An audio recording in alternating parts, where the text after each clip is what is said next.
నమస్తే వారధి కార్యక్రమానికి స్వాగతం. పొత్తు సీట్లు ఖరారు, ఇక యుద్ధమేనా? 24 సీట్లతో జనసేన నేతలు తృప్తి పడుతున్నారా లేదా? పవన్ సీఎం నినాదం ఉందా లేదా? జనసేన అధికార ప్రతినిధి విజయ్ కుమార్ తో టీవీ9 వారధి సిద్ధంగా ఉంది. ఎన్ఆర్ఐలు కాల్ చేయాల్సిన నంబర్స్ 914023490015, 914023490016. వాట్సాప్ వీడియో కాల్ చేయాల్సిన నంబర్ 8006036036. నమస్తే విజయ్ కుమార్ గారు. నమస్కారం అండి. విజయ్ కుమార్ గారు, ఈరోజు పొత్తులో భాగంగా సీట్ల కేటాయింపుకు సంబంధించి అధికార పార్టీ నుంచి రకరకాల విమర్శలు వెల్లువెత్తాయి. చాలా మంది ట్వీట్స్ ద్వారా తమ అభిప్రాయాలు తెలియజేశారు, కొంతమంది డైరెక్ట్ గానే విమర్శించారు. మీరు కూడా వినే ఉంటారు. అసలు ఫస్ట్ ఈ 24 స్థానాలు జనసేనకు కేటాయించడంపై మీరు వ్యక్తిగతంగా సంతృప్తిగా ఉన్నారా? నమస్కారం అండి మీకు, అలాగే టీవీ9 వీక్షకులకి, వారధి పాల్గొంటున్న ప్రతి ఒక్కరికి కూడా, చూస్తున్న ప్రతి ఒక్కరికి కూడా, అంటే ఈరోజు నేను సాటిస్ఫాక్షన్గా ఉన్నానా, పవన్ కళ్యాణ్ గారు సాటిస్ఫాక్షన్గా ఉన్నారా అనేది కాదు. ఈరోజు ముఖ్యంగా ఈ ఆంధ్రప్రదేశ్ రాష్ట్రాన్ని మేము రక్షించుకుంటున్నాం. అది మాకు ఉన్న, ఎందుకంటే ఆశ కన్నా ఆశయం చాలా గొప్పది. మేము ఒక ఆశయంతో పనిచేస్తున్నాం.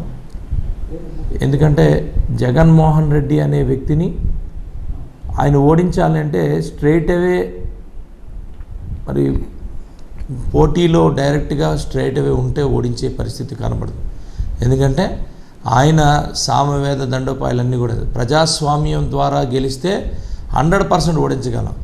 కానీ ఆయన వివిధ రకాల్లో, వివిధ రూపాల్లో మరి ఆయన గెలడానికి 2019లో ప్రయత్నం చేసి గెలిచారు.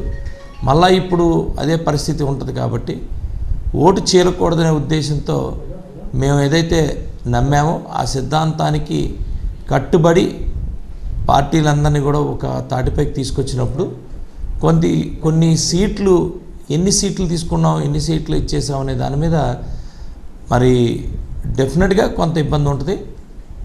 అది ఈరోజు రావచ్చు. కానీ రాబోయే రోజుల్లో మేము గెలిచి గవర్నమెంట్ ఫామ్ చేసిన రోజు ప్రజలకి కానీ, అలాగే మా కేడర్కి కానీ, అందరికీ కూడా, మీలాంటి వాళ్ళకి ప్రతి ఒక్కరికి కూడా తెలుస్తుంది మేము ఎంత కష్టపడ్డామో ఈ రాష్ట్రాన్ని బతికించుకోవడం కోసం అనేది మీ అందరికీ తెలుస్తుందండి. అంటే మీరు అంటున్నట్లుగా ఓటు చీలిపోకూడదు అంటే 24 స్థానాలు సరిపోతాయంటారా? 24 అనేది కాదు మేడం, ఇక్కడ నెంబర్ 24 అనేది కాదు. ఎందుకంటే మేము బీజేపీని కూడా ఆహ్వానించాం, బీజేపీని కూడా తీసుకొచ్చాం. ఎందుకంటే మేము భారతీయ జనతా పార్టీ ఆల్రెడీ అలయన్స్లో ఉన్నాం. మేము ఇప్పుడు భారతీయ జనతా పార్టీని కూడా ఇక్కడ ఆంధ్రప్రదేశ్లో ఏదైతే మేము అలయన్స్ ఉందో ఆ అలయన్స్లోకి మేము భారతీయ జనతా పార్టీని కూడా ఆహ్వానించినప్పుడు డెఫినెట్గా అందరినీ సాటిస్ఫై చేసేటప్పుడు కొంత తగ్గాల్సిన పరిస్థితి వస్తుంది, తగ్గించుకోవాల్సి వచ్చింది. డెఫినెట్గా నేను అంటుంది 24 ఏంటి, 50 ఉన్నా కూడా అదే మాట మాట్లాడతారు. 75 ఎందుకు వెళ్ళలేదంటారు, లేకపోతే 40 ఉన్నా 50, 55, 60 ఎందుకు వెళ్ళలేదంటారు. అలాగని 30 ఉన్నా 45, 40 ఎందుకు వెళ్ళలేదంటారు. ఇవన్నీ కూడా 100% డెఫినెట్గా అనడానికి ఏదన్నా ఉంటుంది. కానీ మనం ఈరోజు మొత్తం అందరం కలిసికట్టుగా వెళ్తున్నప్పుడు అన్ని ఈక్వేషన్స్ అన్నీ చూసుకొని గెలుపు కన్ఫామ్గా చేసుకోవాలనే దీంట్లో వెళ్తున్నాం. 24 అనేది మాకు నెంబరే అనేది మాకు కానీ, లేకపోతే మా జన సైనికులకు కానీ, మా ఎవరికైనా కూడా అది పెద్ద పట్టింపు కాదనేది మేము అందరం కూడా చెప్పదలుచుకున్నాం. రైట్ అండి. కాలిఫోర్నియా నుంచి కాలర్ లైన్లో ఉన్నారు మహేష్ గారు. మహేష్ గారు, మీ ప్రశ్న అడగండి. నమస్తే అండి విజయ్ గారు. ఐ థింక్ ఇది ఫస్ట్ జాబితానే కాబట్టి ఖచ్చితంగా రెండో జాబితాలో జనసేనకి ఇంకా సీట్లు ప్రకటించే అవకాశం ఉంది. ఈ 24 మాత్రమే is not the final number అని అనుకుంటున్నాను. మీకు 2 క్వశ్చన్స్ అండి. ఒకటి, ఇప్పుడు జగన్మోహన్ రెడ్డి గారు రీసెంట్గా సైకిల్ బయట ఉండాలి, గ్లాస్ సింక్లో ఉండాలని అన్నారు. మరి ఆయన గుడ్డలు ఎక్కడ ఉండాలో చెప్పలేదండి. బాత్రూంలో ఉండాలా, బాబాయ్ నెత్తి మీద ఉండాలా, చెల్లె ఎక్కడ ఉండాలి, ఇంట్లో ఉండాలా, వేరే పార్టీలో ఉండాలా, 38 కేసులు పెట్టుకున్న ఆయన నెత్తి మీద నాంపల్లి కోర్టులో ఉండాలా, చంచల్ కూడా జైల్లో ఉండాలా, ఏం చెప్పలేదు కాబట్టి మరి ఇవన్నీ మీరు చెప్తారా రేపు ఎన్నికల ప్రచారంలో కానీ పవన్ కళ్యాణ్ గారు చేసేటటువంటి ప్రజల సమావేశంలో కానీ మీరు ఈ అంశాలు చెప్తారా? చెప్పండి. సెకండ్ ఏంటంటే ముఖ్యంగా ఇప్పుడు ఎన్నికల టైంలో రాష్ట్రంలో కొంత పోలీసులు ఏంటంటే వైఎస్ఆర్సీపీ కార్యకర్తల్లాగా ప్రభావితం చేసే అవకాశం చాలా ఎక్కువ ఉంది. ఎందుకంటే ఎక్కువగా వైలెన్స్, కొంచెం హై సెన్సిటివ్ ఏరియాస్లో విధ్వంసము, దుర్మార్గం జరిగేటటువంటి అవకాశం, పోలింగ్ బూత్ మేనేజ్మెంట్ జరిగే అవకాశం, రిగ్గింగ్, దొంగ ఓట్లు, ఇలా చాలా అవకాశాలు ఉన్నాయి. మరి బీజేపీ ఇంకా ఎందుకు ఈ పొత్తులోకి రావడం లేదు? అసలు వాళ్ళకి ఇష్టం లేదా టీడీపీతో కలవటం అన్నది ప్రజల్లో ఒక చర్చ జరుగుతుంది. కాబట్టి అది మరి వాళ్ళు బీజేపీ జగన్మోహన్ రెడ్డిని సపోర్ట్ చేస్తున్నారేమో అన్నట్టుగా ఒక ఇంప్రెషన్ ఉంది. మరి దాని గురించి ఏమంటారు? ఎందుకు బీజేపీ నార్చుతున్నారు? ఎందుకంటే ఇంకా 50 రోజులు కూడా లేదు. కాబట్టి మీ ముగ్గురు ప్రజల్లోకి మేనిఫెస్టో తీసుకెళ్లాల్సిన అవసరం ఉంది. మీ ముగ్గురు చాలా అంశాలు ప్రజల్లోకి తీసుకెళ్లి ప్రజల్లో ఒక మార్పు తీసుకొచ్చి ఒక ప్రపంచం లాగా తీసుకురావాల్సిన అవసరం ఉన్నప్పుడు బీజేపీ ఎందుకు అంత క్వైట్ గా కామ్గా ఉందో అర్థం కావడం లేదు. చెప్పండి. Thank you. నమస్కారం అండి మహేష్ గారు, మీరు మంచి మాట చెప్పారు. ఇది ఫస్ట్ లిస్టే కాదు, సెకండ్ లిస్ట్లో కూడా ఉండొచ్చు, కేవలం 24 ఒకటే కాదు అనేది కూడా మీరు అన్నారు. డెఫినెట్గా మీలాగా అందరూ అర్థం చేసుకుంటే బాగుంటుంది. ఎస్, అబ్సల్యూట్లీ మేబీ 24 అయి ఉండకపోవచ్చు, పెరిగితే పెరగచ్చు, రాజకీయాల్లో ఏదైనా జరగచ్చు. డెఫినెట్గా 24 కాకుండా ఇంకా పెరిగే పరిస్థితులు కూడా ఉండొచ్చు. అది మనం కొట్టిపారేయడానికి లేదు, మీరు అనేది రైట్. అండ్ నెక్స్ట్, మరి జగన్మోహన్ రెడ్డి ఒక ముఖ్యమంత్రి స్థానంలో ఉండి మరీ అంత దిగజారి సైకిల్ రోడ్డు మీద ఉండాలి, గ్లాసు సింక్లో ఉండాలి, ఇలాంటివి మాట్లాడినప్పుడు ఎస్ అబ్సల్యూట్లీ మీరు అడిగినట్టు ప్రజలు ఈరోజు అడుగుతూ ఉన్నారు. నేను అడగడం కాదండి, ప్రజలు అడుగుతూ ఉన్నారు. గొడ్లు ఎక్కడ ఉండాలి, కోడికత్తి ఎక్కడ ఉండాలి, మీరు ఎక్కడ ఉండాలి, మీ సిస్టర్ ఎక్కడ ఉండాలి, మీ తల్లిగారు ఎక్కడ ఉండాలి, ఇవన్నీ కూడా అడుగుతూ ఉన్నారు. అబ్సల్యూట్లీ సైకిల్ అనేది రోడ్డు మీద ఉంటుందండి, 100% రోడ్డు మీద ఉంటుంది. సైకిల్ ఉండిందే రోడ్డు మీద ఉండడానికి, ఇంట్లో పెట్టుకోవడానికి సైకిల్ కాదండి. అదేం ప్రశ్న నాకు అర్థం కాదు. సైకిల్ రోడ్డు మీద ఉండాలంటే బుర్ర ఉండాలా లేదా? బుర్ర ఎక్కడ ఉండాలి అని అడగాలి మేము. బుర్ర ఎక్కడ ఉండాలి అని అడిగితే సరిపోద్ది.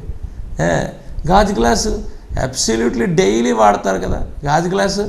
తాగిన తర్వాత టీ తాగిన తర్వాత దాన్ని కడుక్కోవాలంటే సింక్లోనే ఉండాలి. మరి సింక్ ఇంట్లో ఎందుకు ఉన్నది? సింక్ తీసుకెళ్ళి బయట పాడేయచ్చు కదా, తీసుకెళ్ళి ఎక్కడో పాడేయచ్చు కదా. డెఫినెట్గా గ్లాసు సింక్లో కడుక్కోవాలి, మళ్ళీ పొద్దున్న అయ్యేసరికి మళ్ళీ టీ తాగాలి, సాయంత్రం అయ్యేసరికి టీ తాగాలి, దాన్ని వాడుకోవాలి. ఎన్నిసార్లు సింక్లో ఉన్నా తర్వాత వచ్చేది అది పెదాల మధ్యకే. 100% నోట్లోని టీ తాగాల్సిందే. మళ్ళా అత్యంత సెన్సిటివ్ అయినా మళ్ళీ నోరు దగ్గరికే రావాలి. మాటికి ఫ్యాన్ అయితే ముద్దులు పెట్టుకోలేము, వెళ్ళి అక్కడ అంటించుకోలేము. అది కూడా గుర్తు చేసుకోవాలి. మీరు అనేది అబ్సల్యూట్లీ కరెక్ట్. అయితే ఈరోజు పోలీసుల గురించి మీరు మాట్లాడుతున్నారు. అబ్సల్యూట్లీ ప్రజాస్వామ్యాన్ని తూట్లు పొడిచి రాజ్యాంగాన్ని పట్టించుకోకుండా ఈరోజు అనేక మంది పోలీసులు మరి ఓవర్ యాక్షన్ చేశారు.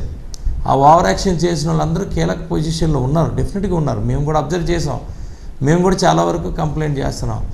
ఎస్ అబ్సల్యూట్లీ ఇంకొక వారం రోజులు, ఆ వారం రోజులు అవ్వగానే నోటిఫికేషన్ వస్తుంది.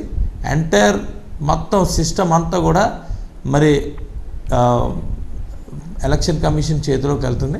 ఆ రోజు ఎవరైతే ఓవర్ యాక్టింగ్ చేశారో డెఫినెట్గా ఆ ఓవర్ యాక్టింగ్ చేసిన వాళ్ళు ఇంటికి వెళ్తారు, అందులో డౌటే లేదు. ఆ మేనేజ్మెంట్ చేయడానికి మాకు ఎక్స్పీరియన్స్ ఉంది. మా కూటమికి ఆల్రెడీ మంచి ఎక్స్పీరియన్స్ ఉంది, ఇబ్బంది ఏం లేదండి. 100% విల్ ప్రొటెక్ట్ అవర్ సెల్ఫ్. అయితే విజయ్ కుమార్ గారు, ఈరోజు సీట్లు ప్రకటించిన తరువాత చాలా మంది నుంచి ఒక డౌట్ వ్యక్తమైంది. ఈ మధ్య కాస్త ఆధ్యాత్మిక ధోరణిలో ఏమైనా పవన్ కళ్యాణ్ గారు వెళుతున్నారా? చేతికి నాగబంధనం ఉంగరం కావచ్చు, తాబేలు ఉంగరం కావచ్చు, ఇవన్నీ కూడా పెట్టుకున్నారు. అలాగే 2024 24వ తారీఖు 24 సీట్లు ప్రకటించడం, దీంట్లో ఏదైనా సెంటిమెంట్ ఏదైనా మిళితమై ఉంది అని అనుకోవచ్చా?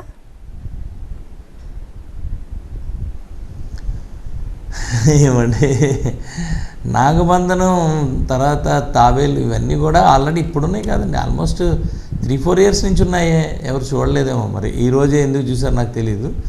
సెంటిమెంటా అంటే 100% ఆయన ఎప్పుడు కూడా నాకు తెలిసినంత వరకు నేను ఎప్పుడు అన్ని పూజలు చేసే ఆయన్ని నేను ఎక్కడ ఎవరిని చూడలే. ఆయన కంటిన్యూస్గా పొద్దున్నే 3:30కి ఎప్పుడో అన్న ఎన్టీ రామారావు గారు గురించి విన్నాను, పొద్దున్నే 4 గంటలు లేచి పూజ చేస్తారు అని పొద్దున్నే లేస్తారని విన్నాను.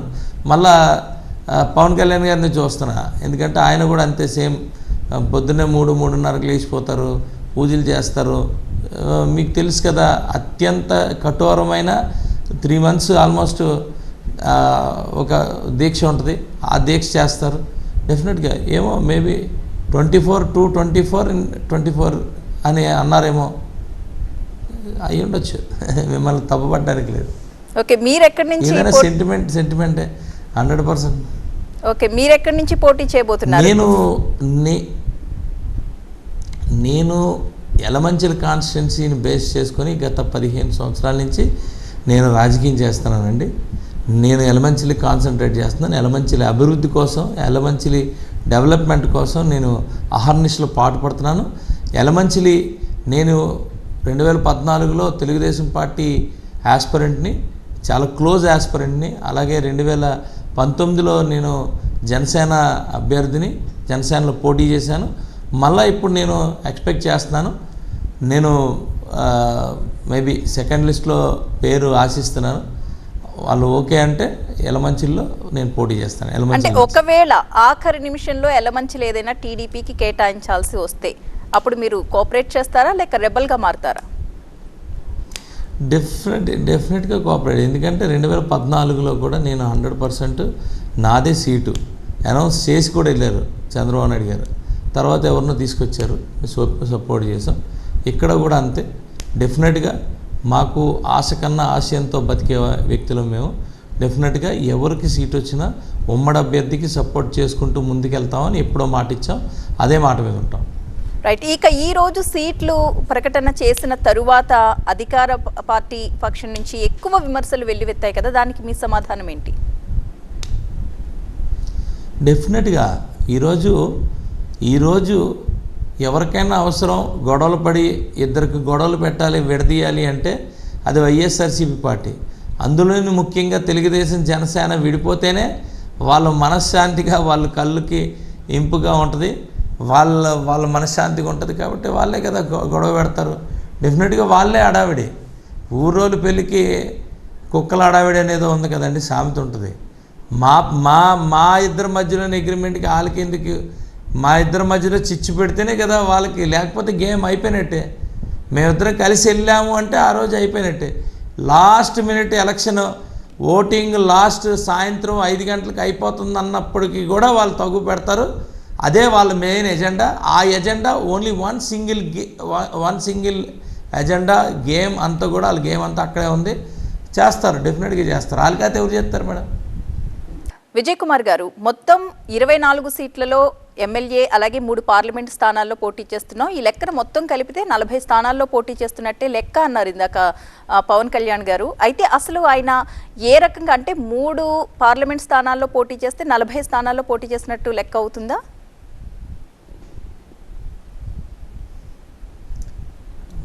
అంటే ఆయన లెక్క ఒక పార్లమెంటు పోటీ చేసినప్పుడు అక్కడ ఒక 7 స్థానాల్లోని మనం డైరెక్ట్గా ఎలక్షన్కి వెళ్తున్నాం కదా అనేది ఆయన ఉద్దేశం అండి. అలాగే 3 ఏళ్ళు 21 డెఫినెట్గా అక్కడ స్థానాల్లో ఉంటాం. అందులో అంటే మేము ఇప్పుడు మా కాన్స్టిట్యున్సీ అనకాపల్లిలో ఒకవేళ పోటీ చేస్తే పార్లమెంటు మా దగ్గర 1-2 తీసుకుంటాం. అలా వాళ్ళకి ఏదో చెప్పారు. డెఫినెట్గా ఎస్, మేము డైరెక్ట్గా గాజు గ్లాసు ఇన్ని కాన్స్టిట్యున్సీలో వెళ్తున్నాం అనేది ఆయన ఉద్దేశం అండి. అంటే ఈ ఈక్వేషన్స్తో జనసేన నాయకులు కానీ క్యాడర్ కానీ కన్విన్స్ అవుతారా? ఇక్కడ కన్విన్స్ గురించి ఏం మాట్లాడలేదండి. కన్విన్స్ ఆల్రెడీ కన్విన్స్ అయ్యాం. అంటే జన సైనికులు ఆల్రెడీ చాలా నిరుత్సాహంలో ఉన్నారు.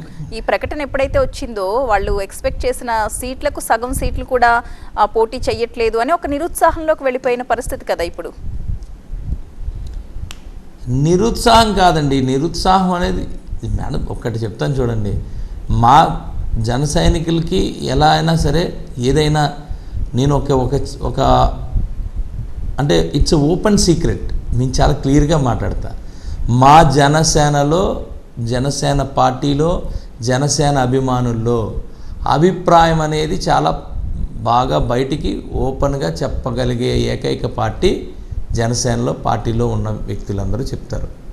అండ్ ఇంకొకటి మర్చిపోతున్నారు, ఇన్ని సంవత్సరాలు 2014 నుంచి పార్టీ పెట్టిన తర్వాత మీరందరూ మర్చిపోయేది ఏంటంటే ఏది ఎంత అభిప్రాయాలు ఏం చెప్పినా కూడా ఫైనల్గా పవన్ కళ్యాణ్ గారు ఏది చెప్తే అది పాటించటమే మాకున్న ఇది. ఎందుకంటే వ్యూహం ఆయనది, ఫాలో అవే మేము ఫాలో అవుతాం, ఇది వాస్తవం. అంతకన్నా మేము చెప్పడానికి లేదు. ఊరికే జన సైనికుల అభిప్రాయాలు చెప్తున్నారు, సోషల్ మీడియాలో చెప్పేస్తున్నారు, ఇంక అయిపోయింది పని, ఇంక జనసేన తెలుగుదేశం కొట్టుకుంటుందని ఆశపడే వాళ్ళకి దయచేసి గుర్తు చేస్తుంది ఏంటంటే, దయచేసి ఒక్కసారి మా ట్రాక్ రికార్డ్ చూడండి. 2014 నుంచి ఈరోజు వరకు పవన్ కళ్యాణ్ గారు ఏం చెప్తే అది పాటించి ముందుకెళ్తుందే తప్పితే ఎక్కడ కూడా 1% కూడా ఎక్కడ డీవియేషన్ ఉండదు, రాసుకోండి. అయితే కొంతమంది విమర్శకులు అంటున్నది ఏంటి అంటే సీట్ల షేరింగ్ దగ్గరే ఇంత డిఫరెన్స్ కనిపిస్తుంటే ఇక పవర్ షేరింగ్ గురించి అసలు మాట్లాడుకోని అవసరం లేదు, ఆలోచించక్కర్లేదు అని. మేడం నేను ఒకటైతే చెప్తున్నా, 100% ఈరోజు పవన్ కళ్యాణ్ గారు ఏం చెప్తే అదే జరుగుతుంది. రేపు డెఫినెట్గా అధికారం వచ్చిన తర్వాత పవన్ కళ్యాణ్ గారు కీలకమైన వ్యక్తి. పవన్ కళ్యాణ్ గారిని మీరు గుర్తుపెట్టుకుంటే హిస్టరీ మళ్ళీ రిపీట్ అవుతుంది. ఒకటి గుర్తుపెట్టుకోండి, 2014లో ఒక్క సీటు కూడా పోటీ చేయకుండా, ఒక్క పదవి కూడా తీసుకోకుండా, ఆ రోజు మేము ఉద్దానం కోసం మాట్లాడినా, అమరావతి కోసం మాట్లాడినా, ఏ విషయం కోసం మాట్లాడినా మా మాటకి విలువ ఉంది. ఆ రోజే విలువ ఉన్నప్పుడు ఆ రోజు జస్ట్ మేము పోటీ వాళ్ళకి సపోర్ట్ చేసాం, అప్పుడే మాకు అంత విలువ ఉన్నప్పుడు ఈరోజు నెక్స్ట్ ఎలక్షన్స్ లో కూడా పోటీ చేసినప్పటికీ పవన్ కళ్యాణ్ ని కూడా గెలిపించలేకపోయారు అనేది కూడా ప్రధానంగా విమర్శ వినిపిస్తోంది కదా. నెక్స్ట్ ఎలక్షన్ కాదండి 2019 ఎలక్షన్ ఎవరినో ఓడించాలని రాలా, జగన్మోహన్ రెడ్డిని గెలిపించాలని వచ్చింది. 2019 ఎలక్షన్ గుర్తుపెట్టుకోండి.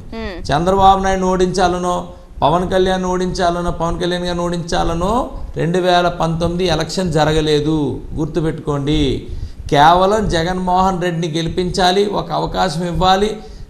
మరి ఆయన ఇన్ని చెప్తున్నారు కాబట్టి, ఇన్ని ఫ్రీలు ఇస్తారు కాబట్టి, ఇన్ని ఇది మాట్లాడుతున్నారు, ఏది మద్యపాన నిషేధం చేసేస్తాను ఇలాంటివన్నీ అన్నారు కాబట్టి జగన్మోహన్ రెడ్డిని గెలిపించడం కోసం 2019 ఎలక్షన్ జరిగింది.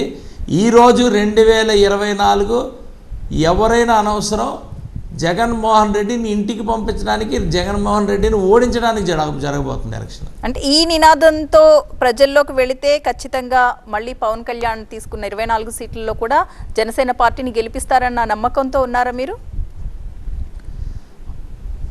ఆ నినాదం మాది కాదండి, ఆ నినాదం ప్రజలది, ఆ నినాదం మేధావులది, ఆ నినాదం యువతది, ఆ నినాదం ఉద్యోగాలు రాని వాళ్ళది, ఆ నినాదం ఉద్యోగాల్లో పనిచేస్తున్న వాళ్ళది, ఆ నినాదం కంపెనీలు ఇండస్ట్రియలిస్టులకి, ఆ నినాదం ఎంటర్ప్రెనర్స్ది, ఆ నినాదం ప్రతి వ్యాపారస్తుడిది, ఆ నినాదం ప్రతి ఆటో వ్యక్తిది, ఆ నినాదం ఎవరిది కాదు, అందరిది అదే నినాదం.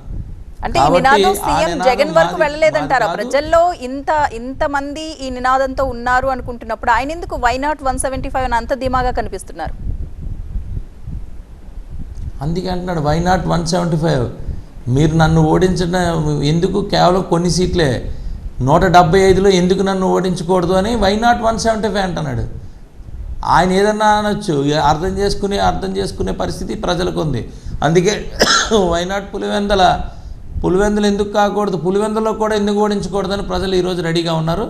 ఇబ్బంది ఏమి లేదు. అందుకనే కదా ఆయనకి ఏం మాట్లాడుతున్నారో తెలియక ఇష్టానుసారంగా మాట్లాడుతున్నారు. సైకిల్ బయట ఉంటుంది, గాజు గ్లాస్ సింక్లో ఉంటుంది, ఏదో మాట్లాడుతున్నారు. రైట్ అండి, కాలర్ లైన్ లో ఉన్నారు శ్రవణ్ గారు కెనడా నుంచి. శ్రవణ్ గారు మీ ప్రశ్న అడగండి. నమస్తే అండి విజయ్ కుమార్ గారు, యాంకర్ గారు కూడా నమస్తే. నమస్తే, మీ ప్రశ్న అడగండి. విజయ్ కుమార్ గారు, నేను కంటిన్యూస్ గా ఈ వారధి చూస్తుంటానండి. మీ వాయిస్ లో బేస్ అనేది ఈరోజు రిలీజ్ అయిన తర్వాత కొంచెం తగ్గింది, నాలో కూడా కొంచెం తగ్గిందండి. ఎట్లా అనిపిస్తుందంటే 23 ఇస్తే ఒక లక్కీ నెంబర్ అనుకుంటారనేసి, లేదంటే 25 ఇస్తే పావలా అంటారనేసి, 24 సేఫ్ నెంబర్ ఇచ్చారని అందరూ ఇక్కడ ట్రోల్ చేస్తున్నారండి పక్కన ఉండేవాళ్ళు. ఇన్ని రోజులు పవన్ పవన్ అని నువ్వు అనేవాడివి, ఇప్పుడేమొచ్చి చూడు ఏం చేశారు అనేసి. అసలు తీసుకోలేకపోతున్నాం. మిమ్మల్ని చూసినా కూడా అదే నాకు అనిపిస్తుంది. ఎట్లా అండి మనం దీన్ని తీసుకొని ముందుకు పోవాలి అసలు? శ్రవణ్ గారు, ట్రోల్ చేసేవాడు ఎలాగైనా ట్రోల్ చేస్తాడు. నేను అడుగుతున్నాను, ట్రోల్ చేసేవాడు ఇక్కడికి వచ్చి రాష్ట్రం కోసం పోరాటం చేశాడా? ట్రోల్ చేసేవాడు నాలాగ జైల్లోకి వెళ్ళాడా? ట్రోల్ చేసేవాడు పవన్ కళ్యాణ్ గారిలాగా తిట్టించుకున్నాడా? ట్రోల్ చేసేవాడు సొంత పిల్లల్ని, తల్లిదండ్రుల్ని, అలాగే భార్యని అందరినీ తిట్టించుకున్నాడా? ట్రోల్ చేసేవాడు మాస్క్ అడిగితే మాస్క్ అడిగిన పాపానికి చచ్చిపోయాడా? ట్రోల్ చేసేవాడు ఈరోజు అసలు ఈ ఆంధ్రప్రదేశ్ రాష్ట్రంలోనే బతకగలిగాడా? ట్రోల్ చేసేవాడు నేనే అడుగుతున్నా, కనీసం రోడ్డు మీద తిరగగలిగాడా? ట్రోల్ చేసేవాడికి ఆశ ఉందా? ట్రోల్ చేసేవాడు ఏదన్నా చేస్తాడు. రాష్ట్రాన్ని బాగు చేసేవాడే ఇలాంటి నిర్ణయాలు తీసుకుంటాడు.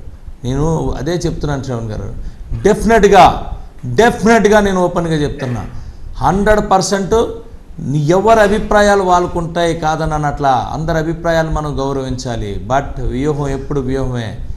వ్యూహానికి మనం ఎప్పుడు కూడా ఒక వ్యూహంతో వెళ్ళాలి. డెఫినెట్గా 24 సీట్లు తీసుకున్న పవన్ కళ్యాణ్ గారికో, లేకపోతే 24 అడ్జస్ట్మెంట్లో తీసుకుని అందరూ ఉన్న పరిస్థితిలో ఉన్న పార్టీలకు డెఫినెట్గా ప్రతి పార్టీకి ప్రతి అభిప్రాయం ఉంటుంది. అభిప్రాయాలు ఇక్కడ ఇంపార్టెంట్ కాదు. 100% ముందుకెళ్ళాలి, గెలాలి, అధికారంలోకి రావాలి, వచ్చి మళ్ళీ ఈ ఆంధ్రప్రదేశ్ని బాగు చేయాలి. బాగు చేసినప్పుడు త్యాగాలు చేసిన వాడికే ముందు గౌరవం దక్కుతుంది. ఏదో ఇందాక కూడా అన్నారు పవర్ షేరింగ్లో రేపు వింటారన్నమాట. పవర్ షేరింగ్ కాదు మాకు కావాల్సింది, ఆంధ్రప్రదేశ్ రాష్ట్రం బాగుపడాల్సిన పరిస్థితి. డెఫినెట్గా భారతీయ జనతా పార్టీ మళ్ళా అధికారంలోకి వస్తుంది. ఇక్కడ ఉమ్మడి ప్రభుత్వం అధికారంలోకి వస్తుంది. మళ్ళా 100% మంచి నిధులు తీసుకొచ్చుకొని ఈ ఆంధ్రప్రదేశ్ రాష్ట్రాన్ని బాగు చేసుకుంటాం. ఎలాగైతే స్టీల్ ప్లాంట్ని ఈరోజు ప్రైవేటీకరణ అవ్వకుండా ఎలాగైతే అడ్డామో అలాగే మళ్ళా ఆంధ్రప్రదేశ్ రాష్ట్రాన్ని మంచిగా డెవలప్ చేసుకుంటాం. పోలవరం ఈరోజు కట్టలేకపోయారు. అలాగే రైల్వే ప్రత్యేక రైల్వే జోన్ది చేయలేకపోయారు. అనేకమైనవి ఉన్నాయి, అవన్నీ చేసుకోవాలి. ఈరోజు చూస్తే దారుణం, ఎక్కడ చూసినా అంత దారుణమైన రోడ్లు, ఎక్కడ చూసినా కంపెనీలు మూతపడడం, ఎక్కడ చూసినా ఉపాధి లేదు, ఎక్కడ చూసినా దారుణమైన పరిస్థితి. ఇవన్నిటికి ఎందుకు ట్రోల్ చేయలేదని అడుగుతున్నాను నేను. ట్రోల్ చేసేవాడు జగన్మోహన్ రెడ్డిని అన్నిటికీ ఎందుకు ట్రోల్ చేయలేదని అడుగుతున్నాను. పావలా అన్నప్పుడు నేను అడుగుతుంది, పావలా అని మాట్లాడిన వాడు ఈ మద్యం, ఈ కల్తీ మద్యాల్లో, ఈ చీప్ లిక్కర్లు అమ్మిన ప్రభుత్వాన్ని ఎందుకు ట్రోల్ చేయలేదని అడుగుతున్నా. ట్రోలే కాదు, డైరెక్ట్గా రోడ్డు మీదకి వచ్చి ఎందుకు మాట్లాడలేదని అడుగుతున్నా, ఎందుకు ఎదిరించలేదని అడుగుతున్నా. ఒక ఉపాధ్యాయుని తీసుకొచ్చి వైన్ షాపుల ముందు కూర్చోబెట్టి వైన్ షాపుల్లోని మద్యం అమ్మిన రోజున వీళ్ళు ఎందుకు ట్రోల్ చేయలేదని అడుగుతున్నా.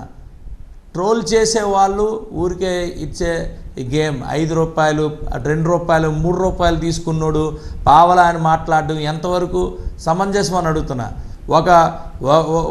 ఒక ఇది పెట్టి, ఒక పోస్ట్ పెట్టి పేటీఎం గాళ్ళ దగ్గర డబ్బులు తీసుకొని ఈరోజు ఆ పేటీఎం గాళ్ళు మళ్ళీ డబ్బులు ఇస్తారని ఇష్టానుసారంగా ట్రోల్ చేస్తుంటే, ఆ ట్రోల్ మీరు గుర్తుపెట్టుకోవాల్సింది ఏంటంటే, ఆ ట్రోల్స్ అన్నిటికీ ఇట్స్ ఎ పెయిడ్ ట్రోల్స్. ఆడి జగన్మోహన్ రెడ్డి గారు లేకపోతే వైఎస్ఆర్సీపీ పార్టీ ఈరోజు వాళ్ళందరికీ డబ్బులు ఇస్తుంది. వాడా మమ్మల్ని మాట్లాడే పరిస్థితి, వాడా మమ్మల్ని. నుంచి కాలర్ ఉన్నారండి మనోహర్ గారు మీ ప్రశ్న అడగండి. సో విజయ్ గారు, హాయ్ అండి, hope you are doing good. I have few questions అండి, కొంచెం బ్యాక్ టు బ్యాక్ ఉన్నాయి. సో ఫస్ట్ క్వశ్చన్ వచ్చేసండి, ఈ రోజు ఏదైతే లిస్ట్ అనౌన్స్ చేశారో పవన్ కళ్యాణ్ గారు 24 సీట్లు అని చెప్పేసి, అంటే ఇందాక మీరు ఒక కాలర్తో మాట్లాడినప్పుడు చెప్పారు మీ పార్టీ సంబంధించిన అందరి మనోభావాలు దృష్టిలో పెట్టుకుని ఉంటుందని చెప్పేసి. 10 ఏళ్ళ నుంచి పార్టీని కాపాడుకుంటూ ఉన్న జన సైనికులు కానీ లేకపోతే కార్యకర్తలు కానీ ఈ లిస్ట్ వల్ల, ఈ 24 మెంబర్స్ వల్ల ఏమని అంటే మీకు సాటిస్ఫై చేయబోతున్నారు, ఎలా చెప్పబోతున్నారు దీన్ని? అండ్ ఇంకోటి సార్, 5 మంది అయితే అనౌన్స్ చేయగలిగారు, కానీ పవన్ కళ్యాణ్ గారు పార్టీ అధ్యక్షుడు అయ్యుండి ఏ స్థానం నుంచి పోటీ చేయబోతున్నారు, ఎక్కడి నుంచి పోటీ చేయబోతున్నారు అనేది స్వయంగా ఆయన కూడా ప్రకటించాల్సిన పరిస్థితిలో మేము చూసాం. సరే ఎలా చూడాలి sir? First of all party అధ్యక్షుడు అయ్యింది, ఆయన పేరే పిలుస్తూ లేకపోవడం, పవన్ కళ్యాణ్ గారి అభిమానులుగా జన సైనికులుగా మాకు ఎంతవరకు మేము అది తట్టుకోవాలి సార్? ఇంకొకటి సార్, ఒక భీమవరం ఓటర్ అండి నేను. పవన్ కళ్యాణ్ గారు 2019లో భీమవరం నుంచి పోటీ చేసి ఓడిపోయారు. తర్వాత కాలంలో ఈ 5 ఏళ్ల కాలంలో భీమవరం కాన్స్టిట్యున్సీకి ఆయన ఎన్నిసార్లు వచ్చారు, ఎక్కడెక్కడ తిరిగారు? కనీసం సార్ పవన్ కళ్యాణ్ గారికి ఒక సెంటర్ నుంచి నించోపెట్టో లేకపోతే పక్కన ఉన్న రాయలం పంచాయతీలో కానీ ఉండిలో కానీ వదిలేసి ఎవరి సహాయం లేకుండా స్వయంగా ఆయన వెళ్ళి నామినేషన్ ఫైల్ చేసి కనీసం దారి చేస్తే సార్ ఆయనకి ఏ రకంగా చూడాలి సార్? ఫస్ట్ మేము పవన్ కళ్యాణ్ కానీ ఆయన ఓటు ఇవ్వాలి అంటే రేపు పొద్దున్న ఎలక్షన్స్కి కెనడాలో ఉన్నాం మేము, ఇంకే వచ్చి ఓటేద్దాం అనుకుంటున్నాం. ఆయనకి ఓటు వేయాలంటే ఏ పార్టీని మేము కన్సిడర్ చేసుకోవాలి? ఫస్ట్ థింగ్ మాకు అది చాలా కన్ఫ్యూజన్ ఉన్నాం. పవన్ కళ్యాణ్ గారు మా సైడ్ నుంచి ఆనందపడాలా, లేకపోతే మా సైడ్లో నుంచి ఉంటున్నందుకు ఆయనకి ఏం తెలిసిందే ఓటు వేయాలో మాకు తెలియదు సిచ్యువేషన్ ఉన్నాం సార్. ఆయనకి కనీసం ఈ 5 ఏళ్ల కాలంలో ఎవరిని తిరిగారు? ఒక కేట సమావేశం జరిగా లేకపోతే ఊరు తిరిగారా, వీధి తిరిగారా, వాడవాడ తిరిగారా, కానీ కనీసం లేకపోతే ఒక సభ పెట్టారా, ఒక రోడ్ షో చేశారా? ఏమని చూసి ఓటు అడగాల్సి వస్తుంది సార్. నిజంగా జగన్ గారి మీద యాంటీ ఇన్కమ్కి ఓటే మేము పార్టీ నెగ్గించేసుకున్నప్పుడు ఆ సెలక్షన్కి వెళ్ళాల్సిన అవసరం లేదు, ఈ ఎలక్షన్లో ఫేస్ చూపించిన అవసరం కూడా లేదు సార్.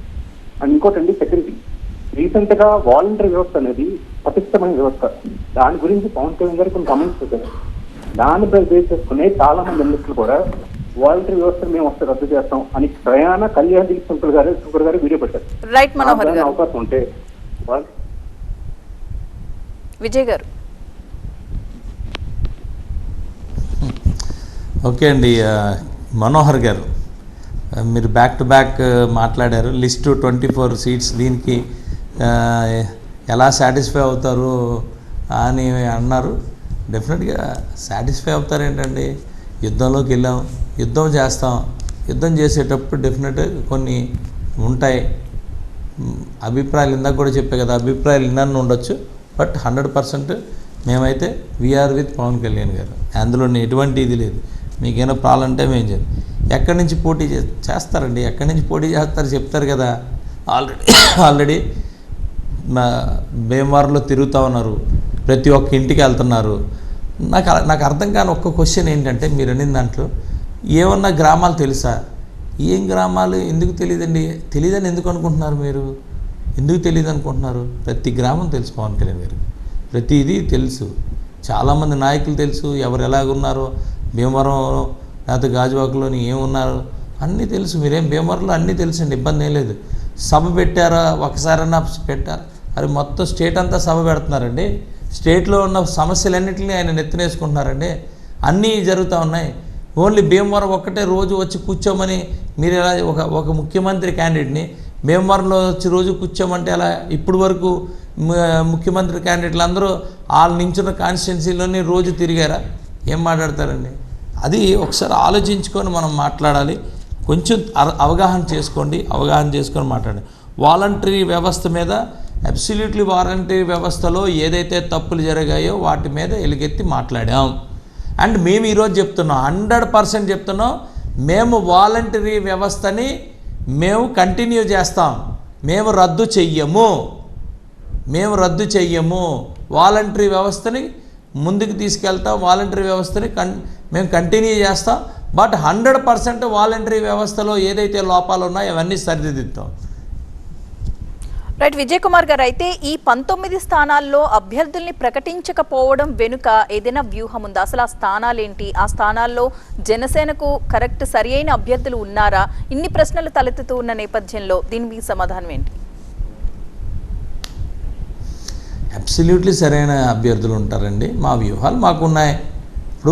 ఇప్పుడు వరకు నాకు తెలిసినంత వరకు, నేను చూసినంత వరకు చంద్రబాబు నాయుడు గారు అంత తొందరగా ఎప్పుడు కూడా లిస్ట్ అనౌన్స్ చేయలేదు. ఫస్ట్ టైం లిస్ట్ అనౌన్స్ చేశారు, అది కూడా అన్ని 94 సీట్లు ఒకేసారి, అది కూడా టూ ఎర్లీ లిస్ట్ అనౌన్స్ చేశారు.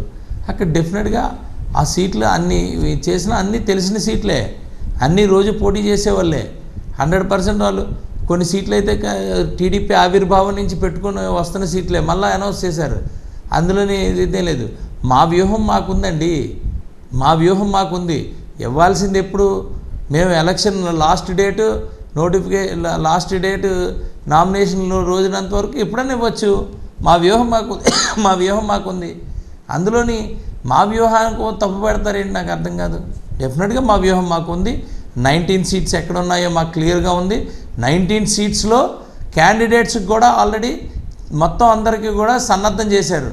మేమైతే మాకు ఓపెన్గా మా 19 సీట్స్లో ఎవరెవరు పోటీ చేస్తారో, ఏంటి పోటీ చేస్తారో వాళ్ళందరూ ఎలక్షన్ చేసుకుంటున్నారు. ఇబ్బంది ఏం లేదు. ఓన్లీ అనౌన్స్మెంట్ చేసుకునే టైంలో అనౌన్స్ చేస్తాం. రైట్. సౌదీ అరేబియా నుంచి కాలర్ లైన్లో ఉన్నారండి మూర్తి గారు. మూర్తి గారు మాట్లాడండి. నమస్తే అండి విజయ్ కుమార్ గారు. నా పేరు మూర్తి అండి. నేను ధవళేశ్వరం అండి, మాది రాజమండ్రి రూరల్ మండలం. నేను ఇప్పుడు సౌదీ అరేబియాలో పనిచేస్తున్నాను. మొదట TV9 వారికి చాలా థ్యాంక్స్ అండి అవకాశం కల్పించినందుకు. మేము మాట్లాడే మా వాయిస్ వినిపించడానికి మంచి ఒక వారధి అనేది ఒక బెస్ట్ ప్లాట్ఫామ్ అండి. ఫస్ట్ ఏంటంటే సామాన్య కార్యకర్తగా నేను ఎక్స్పెక్ట్ చేసేది ఏంటంటే ధవళేశ్వరం రూరల్ మండలం నుంచి మన కందులు దుర్గేష్ గారిని మేము ఎప్పటి నుంచో సపోర్ట్ చేస్తా ఉన్నాం. ఈ రోజు నేను ఇక్కడ ఉండి ధవళేశ్వరం రావడం, నేను ఎలక్షన్ టైంలో వచ్చి ఆయనకి సామాన్య కార్యకర్తగా పనిచేయడానికి నేను ఎప్పుడు ప్లాన్ చేసుకుంటూ ఉన్నాను. మేము ఎప్పుడు కూడా ఆయనకి సీట్ వస్తుందని ఎదురు చూస్తున్నాం. సడన్గా ఈరోజు మన టీడీపీ గోరంట్ల బుచ్చయ్య చౌదరి గారికి సీట్ వెళ్తుందని చెప్పేసి కొంచెం డిసప్పాయింట్ అయ్యాం. బట్ ఇంకా కన్ఫర్మ్ కాలేదు. బట్ అయితే మేము ఎదురు చూసేది ఏంటంటే మన కందులు దుర్గేష్ గారికి కంపల్సరీ అధిష్టానం మనకి సీట్ ఇస్తుందని మేము ఎదురు చూస్తాం. సెకండ్ ఏంటంటే 24 సీట్లు ఇచ్చారా, 30 సీట్లు ఇచ్చారా, 40 సీట్లు ఇచ్చారా అనే కంటే కూడా మేము ఎక్కువ ఎదురు చూసేది ఏంటంటే ఎన్ని సంవత్సరాలు పవన్ కళ్యాణ్ గారిని సీఎంగా కూర్చోబెట్టగలుగుతారు, 1, 2, 3. అది కొంచెం మీరు కొంచెం క్లారిటీ ఇచ్చారనుకోండి, మేము హార్ట్ఫుల్ గా పనిచేసి పవన్ కళ్యాణ్ గారిని సీఎంగా చూడడానికి మేము ఎదురు చూస్తాము. ఎప్పటి నుంచో ఎదురు చూస్తున్నాం. ప్రజారాజ్యం టైంలో కూడా ఎదురు చూసాం, ఇప్పుడు కూడా అదే ఎదురు చూస్తున్నాం. మాకు అది కొంచెం భరోసా కల్పించాలని విజయ్ కుమార్ గారిని నేను TV9 వారి ముఖంగా అడుగుతున్నానండి. మూర్తి గారు నమస్కారం అండి. మూర్తి గారు, అదే మీరు ధవళేశ్వరం నుంచి సౌదీ వరకు వెళ్ళారు. కందులు దుర్గేష్ గారు అలాగే అంటే మనం అబ్జర్వ్ చేస్తే జనసేనలో కొంత ఇంపార్టెంట్ పీపుల్ ఉన్నారు, లీడర్స్ ఉన్నారు. వాళ్ళందరిది ఫస్ట్ లిస్ట్లో వస్తుందని ఎక్స్పెక్ట్ చేశారు. అసలు 5 మందితో లిస్టే ఇది కాదు, జస్ట్ అనౌన్స్ చేయడం అయితే అనౌన్స్ చేశారు. డెఫినెట్గా లిస్టులోనే రావాల్సింది. మరి నా అభిమానులు కూడా చాలామంది మొత్తం దేశం విదేశాల్లో అందరూ కూడా ఎక్స్పెక్ట్ చేశారు ఫస్ట్ లిస్ట్లో వస్తుందని. వెయిట్ డెఫినెట్గా వస్తుందనే ఆశాభావంతో ఉండండి. దుర్గేష్ గారు కూడా మంచి లీడరు, పెద్ద లీడరు, పార్టీకి చాలా ఇంపార్టెంట్ లీడరు, అలాగే మా నియోజకవర్గంలో చాలా స్ట్రాంగ్ లీడరు. డెఫినెట్గా వెయిట్ చేయండి.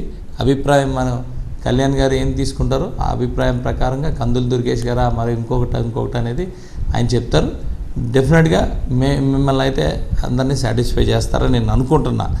నెక్స్ట్ సీఎంగా ఎన్ని సంవత్సరాల్లో అనేది అన్నారు. డెఫినెట్గా ఎస్, ఈ రోజు పెట్టాలి, ఈ రోజు సీఎం అయిపోవాలనే ఉంది. కానీ పరిస్థితులు అన్నీ కూడా ఇది రావాలి. రాజకీయాల్లో ఎప్పుడు ఎలా వస్తాయో తెలియదు, ఎప్పుడు ఏం జరుగుతుందో తెలియదు. డెఫినెట్గా ఇలా మనం పని చేసుకుంటూ ప్రజల ముందుకి వెళ్తూ ఉంటే ప్రజలే మనల్ని సీఎం చేయాలి అనేది ఒక కాన్సెప్ట్తో, అనే థాట్ ప్రాసెస్తోనే పవన్ కళ్యాణ్ గారు ఉంటారు. నేను సీఎం అవ్వాలి, ఎవడు ఎలా చచ్చిపోయినా పర్లేదు, ఎవడికి ఎన్ని అబద్ధాలు చెప్పేసినా పర్లేదు, ఎవడిని మోసం చేసినా పర్లేదు, ఎవడిని చంపేసినా పర్లేదు, ఎవడిని ఏం చేసినా పర్లేదు అనుకునే వ్యక్తులు సీఎంలు అయిన పరిస్థితులు కూడా అక్కడక్కడ మనం చూసాం. కానీ పవన్ కళ్యాణ్ గారి థాట్ ప్రాసెస్ అలాంటిది కాదు. నేను పని చేసుకుంటూ వెళ్తా, నేను ప్రజల కోసం పనిచేస్తా, ఏదో ఒక రోజు నాకు సీఎం వస్తుంది అన్న రోజు డెఫినెట్గా అది ఈ రోజు అవ్వచ్చు, రేపు అవ్వచ్చు, ఇలా దాడుతున్నానని కాదు. ప్రజారాజ్యం అనేది కాంగ్రెస్లో కలపకపోయి ఉండుంటే 2014లో ప్రజారాజ్యం ఫామ్ చేసేది గవర్నమెంట్. 100% చిరంజీవి గారు ముఖ్యమంత్రి అయ్యేవాళ్ళు, అది అందరూ చెప్తారు. తర్వాత కూడా మరి ప్రజారాజ్యంలో ఉన్న నాయకులు కానీ, చిరంజీవి గారు కానీ, లేకపోతే పవన్ కళ్యాణ్ గారు కానీ ఉన్న పని కష్టపడి పనిచేస్తారు కాబట్టి అది కంటిన్యూస్గా 1924లో కూడా కంటిన్యూస్గా ముఖ్యమంత్రి అయ్యేవాళ్ళు, నా అభిప్రాయం అది. బట్ కొన్ని కారణాల వల్ల అలా మిస్ అవుట్ అయిపోయాం. బట్ డెఫినెట్గా పని చేసుకుంటూ ముందుకు పోవడం అనేదే మన ముందు ఉన్నది. డెఫినెట్గా ప్రజల నుంచి ఎన్నుకోబడే నిజమైన ప్రతినిధులే ఈ జనసేన పార్టీ నుంచి అసెంబ్లీకి కానీ పార్లమెంట్కి కానీ వెళ్తారు, ముఖ్యమంత్రి అవుతారు. విజయ్ కుమార్ గారు, ఈరోజు బీజేపీకి సంబంధించి ఎటువంటి ప్రస్తావన రాలేదు, అసలు వాళ్ళు ఎన్ని సీట్లు కోరుతున్నారు అనే దానికి సంబంధించి. కానీ ఈ చర్చలన్నీ కంప్లీట్ అయిన తరువాతే ఈరోజు ఈ సీట్లను ప్రకటించారని అనుకోవచ్చా, లేదంటే అసలు బీజేపీ పొత్తులో ఉండబోవట్లేదు అని కూడా సంకేతాలు ఇస్తున్నారని అనుకోవచ్చా? అలా ఏం లేదండి, చెప్పారు కదా బీజేపీ కూడా వస్తుంది, బీజేపీకి ఇన్ని సీట్లు వస్తాయి అన్నట్టు కూడా చెప్పారు కదండి. డెఫినెట్గా 100% అబౌట్ టు అనౌన్స్ అని మేము అనుకుంటున్నాం. అబౌట్ టు అనౌన్స్ అన్నీ ఉన్నవన్నీ అవినట్టు. ఎందుకంటే వాళ్ళకి కొన్ని కేంద్ర పార్టీ కాబట్టి ఏ ఒక్కరిది కాదు అది పార్టీ అనేది, అది ఉమ్మడి ఇది.